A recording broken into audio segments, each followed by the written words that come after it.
বয়সা মুর্মু। হ্যাঁ স্যার। বসুন। আপনার অপশনাল বেঙ্গলি ছিল? হ্যাঁ স্যার, বেঙ্গলি। কি সাবজেক্টের পরীক্ষা দিয়েছেন? Medium Bengali. আপনি কি পুরুলিয়া থেকে? Jhargram district sir. ওকে, একটু নিজেকে ইন্ট্রোডিউস করুন, নিজের সম্বন্ধে বলুন। স্যার, আমি মহেশ্বর মুর্মু।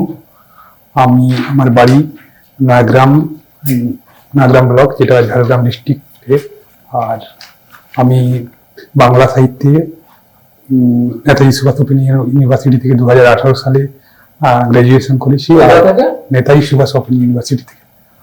আর মাস্টার্স করেছি রবীন্দ্র ভারতী ইউনিভার্সিটি থেকে, বাংলা সাবজেক্টে। আর 2014 সাল থেকে প্রাইমারি স্কুলে টিচারশিপ করছি। কোথায়? ওই নয়াগ্রাম।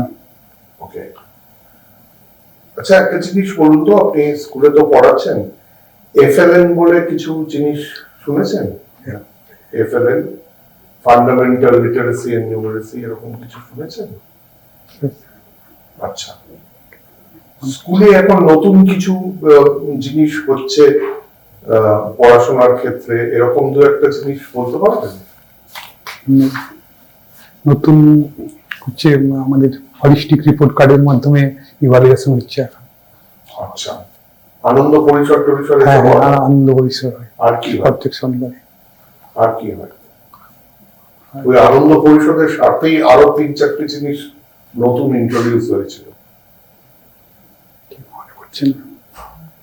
আচ্ছা, ওকে। আপনার হবি কি? হবি স্যার, আমি একটা কমিউনিটি লাইব্রেরি চালাই আমাদের গ্রামে। অল্প সংখ্যক মানে 500 মতো বই আছে, গ্রামের লোকজন পড়ে, আমরা পড়ি সবাই মিলে। এটা অবসর সময় এটাই করি।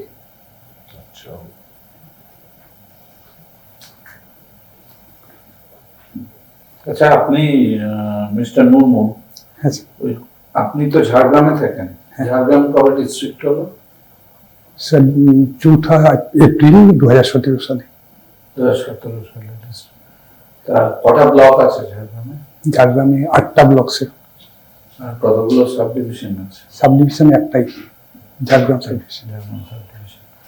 কোন ডিস্ট্রিক্ট থেকে? স্যার, এটা পশ্চিম মেদিনীপুর ডিস্ট্রিক্ট থেকে। পশ্চিম মেদিনীপুর। তো যদি আমি বলি যে আপনার ডিস্ট্রিক্টে 3টে মেজর প্রবলেম, আপনি কি বলবেন?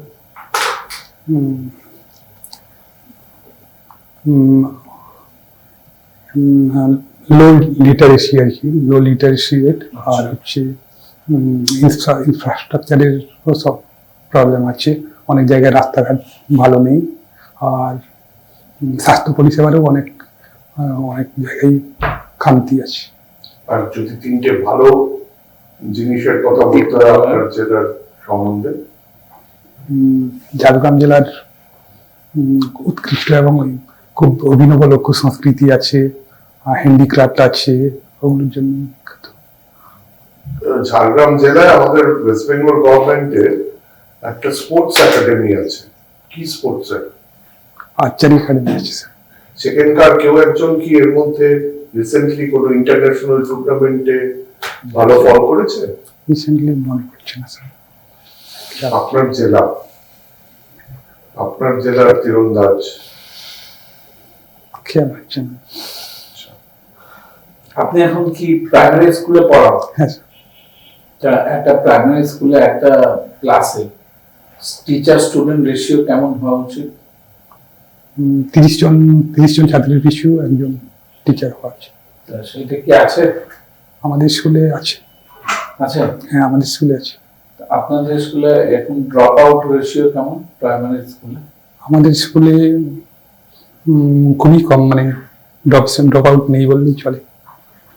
এখন তো মানে প্রতিনিয়ত ইভালুয়েশন হয় বিভিন্ন ইয়ের দ্বারা, ফলে এখন নেই। মানে রিসেন্ট আমি জয়েন করার মানে 5 বছর চলে। হ্যাঁ, মিড ডে মিল চলে। আচ্ছা, মিড ডে মিলে কি কি দেওয়া, মানে একটা প্রাইমারি স্কুলের বাচ্চা তার কি কি পাওয়ার কথা? কতটা চাল পাওয়ার কথা প্রত্যেকদিন? কত গ্রাম? জাল পার্টিকুলার মনে নেই স্যার। এখন ওই স্কিমটার নাম কি? Mid day meal scheme. PM পোষণ স্যার।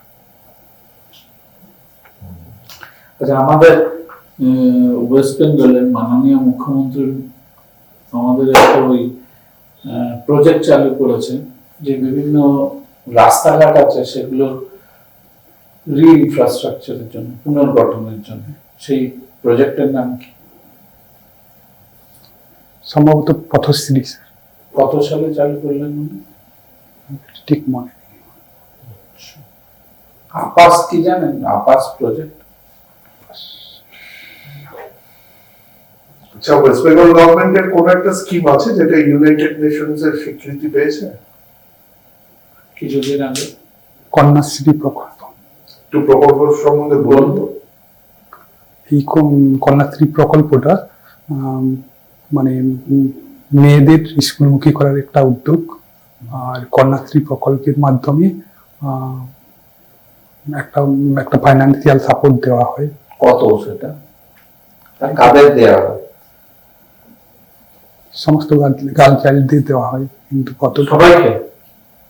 সবাই ছেলে মেয়ে না না, নির্বিশেষে সবাই? গার্ল চাইল্ডদের দেওয়া হয়। ও গার্ল চাইল্ডদের দেওয়া হয়। আচ্ছা, তারা কি বিবাহিত হলেও পাবে? বিবাহিত হলে না, বিবাহিত না হলে পাবে আর কি, আনম্যারিড।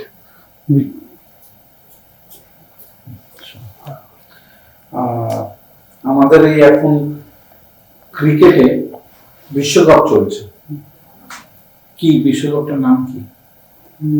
মহিলাদের বিশ্বকাপ, women's world cup. ICC women's champions trophy, তাই তো? হ্যাঁ।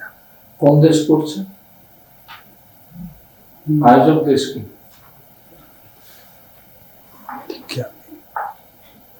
আচ্ছা, খেলা নেপালে এর মধ্যে একটা সিভিল আনরেস্ট হয়েছিল, তার পরবর্তীতে সেখানকার প্রাইম মিনিস্টার বদলেছেন। এখন কে আছেন ওখানে?